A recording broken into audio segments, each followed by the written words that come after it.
Good morning, everyone. Welcome to In Conversation with. We're into a new year. This is our first live stream in 2023, and welcome to you all. I hope you all had a wonderful time over Christmas and New Year's.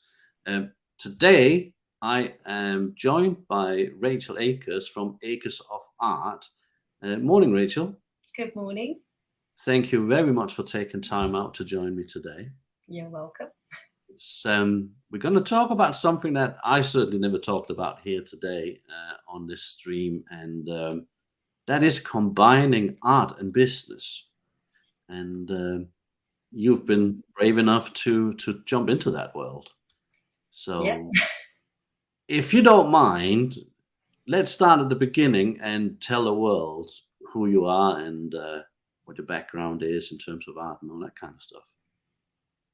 Yeah, sure. So I'm Rachel Akers, and I called my business Acres of Art because I do all sorts of arty things, basically. One of my main things is making large sculpture installations. So I use wire and gemstones to make a lot of trees, but I also make musicians and all sorts of things out of wire. And then I make the Tree of Life as a pendant. I make them as wall art, and I also, though, run workshops. So the reason why I'm Acres of Art is because I do so many different artistic things. I was always a teacher for years, about 15 years. I was a teacher or a teacher's assistant, and I have always done a lot of art. I did it at university, and for me, the teaching part is really important. So I actually run clay workshops and jewellery making workshops for corporate events, for networking, but also for charities, for adults and children of all different abilities. So they all get to enjoy art as much as I do, basically. That's what I do. I think that sounds wonderful. So what made you made the step and turning your passion of art into a business? Where did that begin? So I always did it kind of part-time. I did it as a hobby and sold to kind of family and friends and gave them as gifts. But I first created a big metal sculpture when I was in America. I did an exchange program at university, and I got to explore a lot of different artistic things. So it was, God, 20 years ago now, that I'm showing my age, that I created my first sculpture. So I've always done it, but then life happened, and I worked as a teacher's assistant. I taught a lot of different artistic things as a teacher, and eventually I kept getting made redundant. There wasn't the money to keep doing what I was doing. I used to teach in an exclusion unit in a school where kids couldn't access the curriculum and got in trouble and basically would get kicked out of school. And I taught art GCSEs and photography GCSEs to students to try and give them something to be passionate about, basically. And when I got made redundant again from that job, so it was about 3 times in 3 years, I'd been doing this part-time and had set up the business, and I thought, this is a sign. I just need to go for it. And I set up Acres of Art properly, got my original website, which was one of those, generic ones that you buy, and just set myself up and went for it, really. And it just kind of thought it's got to be done. I can't keep jumping from job to job, and this is what I love. So I think the best part about it is that I made it up myself. So my job is completely made up by me, and I don't think anybody else does it. So that's wonderful, and it's, you know what, I have to commend you, because it's one thing, setting up a business, but to actually jump into it full time is massive. It's scary, a massive big thing. And now I'm probably stereotyping here, but I think a person who's artistic and very creative, in my view, sometimes is very different type of person than someone who's a business person. So yes. Combining the two, I could imagine, must have been sort of a big mental barrier to sort of jump over to do it full time. Yeah, it's definitely been quite an interesting journey, obviously, because of the last couple of years not being able to get out there and kind of do things that we do in business to try and grow your business. I spent a lot of time kind of teaching myself, and it's been, so I've been asked recently to be a panelist kind of as an entrepreneur on at the Birmingham Library, because I used their kind of facilities to help me learn about business. And I was like, entrepreneur? I'm not an entrepreneur, I'm an artist, you know. And I had to kind of try and tell myself, I am a businesswoman. That's what I'm doing. I'm growing this business. It works in exactly the same way. I'm just selling something slightly different to everybody else, basically. And it took a while to get that in my mind about the fact that I am an entrepreneur, I am a businesswoman, and I'm also an artist. So it was combining the two was an interesting thing. People talk about wearing different hats and juggling different balls and all that kind of stuff. And yeah, that can be really difficult. I think for a few months last year, I was focusing purely on the admin side, and I didn't make anything for months. And I was like, this is driving me crazy. I started this because I love making things, and it's kind of my therapy. So when I'm sitting making something, I just feel really good and really excited about it. And I was just doing business. I was literally just doing all the paperwork and admin and all of that kind of stuff. And I got really down about it. And I thought, right, I've got to change this. I've got to actually plan days where I'm making and days where it's admin, so I'm not in that situation again. And that's what I'm trying to do this year, is kind of really focus on a couple of days of making things and having that relaxation and enjoying it, and then doing the admin bit, the boring stuff that comes with it. It's about finding a daily sort of routine that sort of encompasses all of this. Yeah, and a bit of a balance between the two. Yeah, definitely.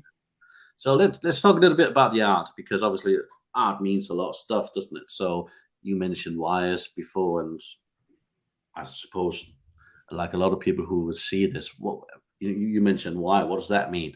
You said a little small thing is a big thick thing. Yeah, obviously, so the one you have around your neck is a small thin thing. But reels of wire behind me at the moment. So they start off like literally just a reel of wire, and then they become something very different. So at the moment, I'm creating a huge kind of 7-foot sculpture that's going to go in the corner of a room of a blossom tree. So I've just made 800 leaves all out of those wires. So I just twist and kind of create, and then I'll put it together in this huge tree that will be kind of just free form hanging on the walls. So yeah, and it can be anything really. I made a saxophone recently that was based very much on an actual saxophone. I had the saxophone in front of me and made almost a replica, but all twisted out of wire. So each little key was wire wrapped and twisted together. So yeah, there's all sorts of things that I create. You just create them out of. Do you create them sort of? Yeah, I just kind of make it up as I go along. Someone said to me a while ago, "Can you make this?" And I just went, "Yeah, sure." And I just did it. I don't know where it came from, but I don't generally do sketches. I can, if someone asks me, "Can I see kind of an idea of what you're going to do first?" Then I will sketch it out for them. But I'm basically just build something. So I was recently asked to do a Lifetime Achievement Award.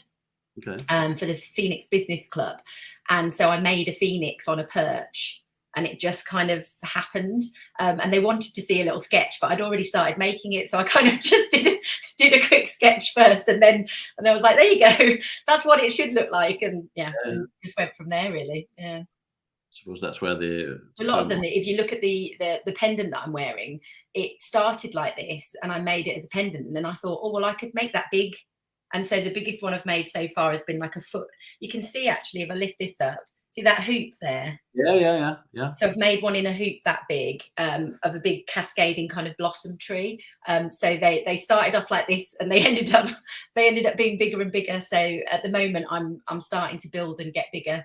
But the trees seem to be very popular. It's a tree of life thing, and the kind of theory behind it. I do get quite a few orders for the trees. That's wonderful. So. And I suppose by doing it that way means that everything you do is very unique, because it's not from a template, is it? So. Yes. So that's what I think, try to put across as my unique selling point, I suppose, is the fact that none of them will ever be the same. Even something like this, because each branch is placed differently. I hand feed all of the gemstones on myself. So like everything is handmade. So even if you have something this big to something this big, it's all going to be different. So if people see something they like, they can order it from me but bespoke, so they can say, oh, but can I have this, and make it different. Yeah. So okay, so that, I suppose you're starting to that sort of walking into sort of custom pieces that people commission from you then. Yeah. Yeah. Is that a big thing or? At the moment, I think people are really looking to do something a bit different. They don't generally want the off the shelf kind of things. They want something a little bit unique. I think in terms of business, people do kind of really, in their business, say a hotel or a restaurant or even an office space, if they've got a blank wall, they want something different. So rather than just getting a print and hanging it on the wall, they're kind of going towards that idea of, well, I want something that's unique to me because my business is unique, and it kind of just gives it that different edge, I suppose. No, I can definitely see that. Absolutely. My mind immediately start to think about, I wonder what a web guy's piece would look like. So that's So great. definitely create your logo with out of wire, do that for Yeah, you.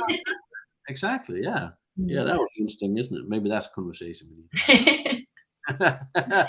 So just for everyone who sees this, if they're not joining us live, then seeing it after the fact, then Rachel is obviously everywhere. She's on LinkedIn, Facebook, Instagram, TikTok maybe. I And haven't joined TikTok yet. They do say to try and perfect one platform before you jump onto the next one. So I've been told I should, but yeah, yeah, YouTube though, yeah, definitely.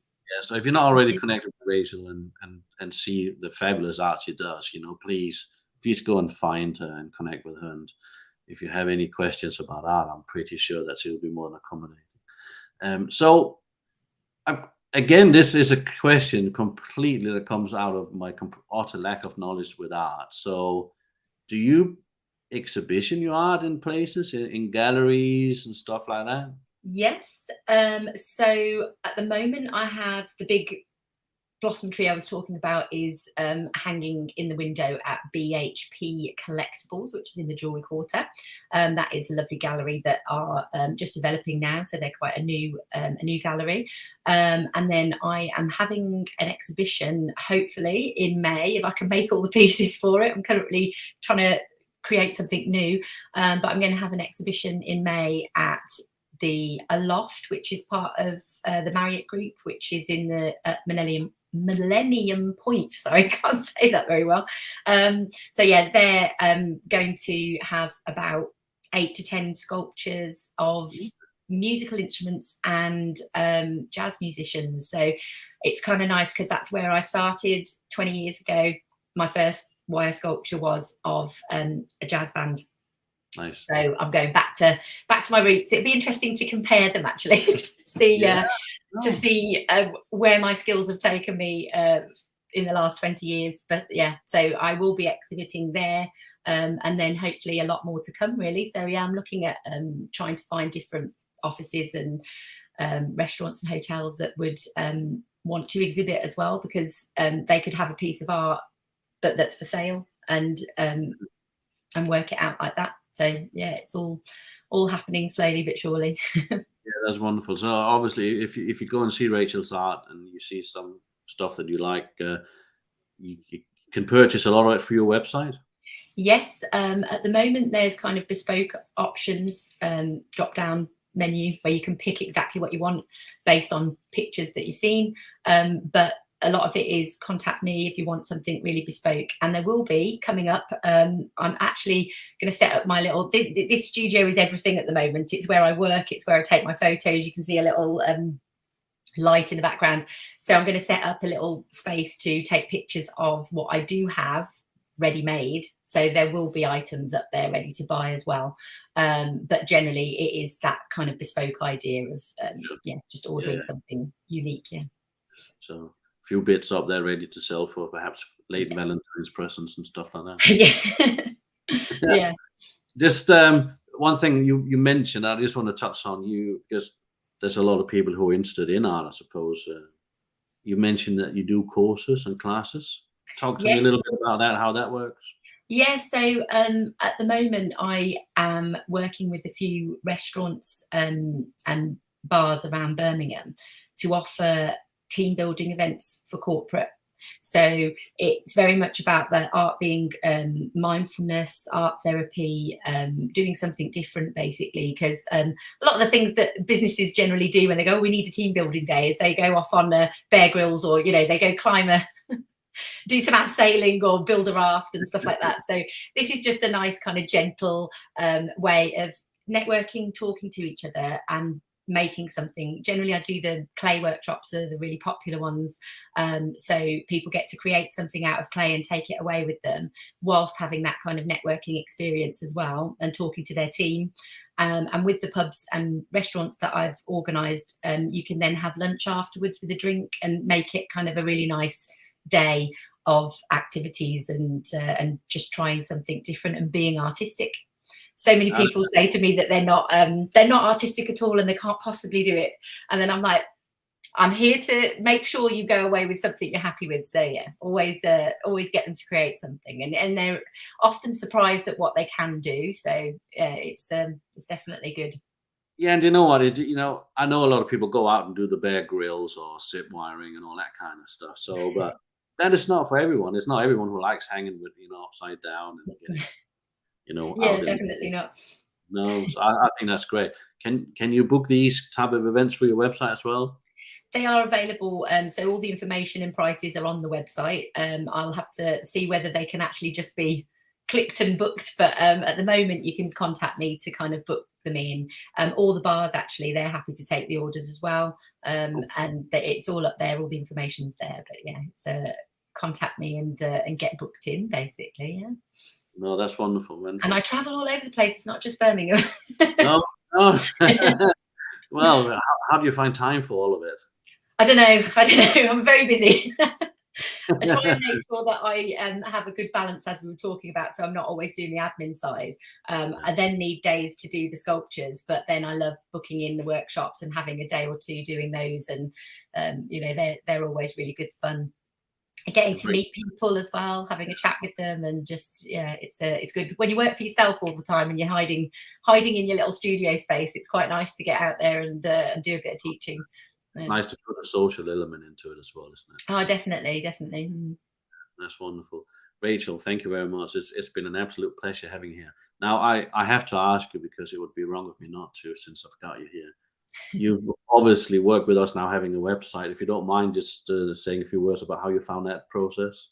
Yeah, I mean, it took me a while to pluck up the courage to go for it, because I had everything kind of set up on this other hosting site, but it was very difficult doing it myself. And I found that I couldn't do this, and I couldn't have a pop-up saying, come register for my newsletter or whatever it was. And I just love the process of working with John. He's absolutely great, and I can be a bit of a pain, a bit demanding sometimes. Can you do this? Yes, and it's and it's done. But it was great. It did take quite a while for us to get everything done, because I've got so many photos of my own, a lot of content, a lot of different things that I do. So each page needed to be this, that, the other. But the brilliant thing was that I said, well, could you just move that, and could you put that there and make sure this happens? And and it was just so much easier. And I love how it looks. I think I've already had a few comments saying how good it looks now, how professional. And that's the thing, when you are a business, you want to have that professional look, and you want it easy for people. You don't want them to disappear, and get bored of trying to look around.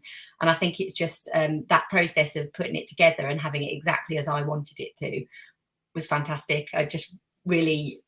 I think it looks great. There's still a little bit of work to do, but we launched with what we had, and it's mainly kind of getting the shop items up and making sure all that works. But yeah, it's great to just have John to go, this, can you help me with this, because I don't know how to do it. John is great, and it's a constant work in progress. That will never stop.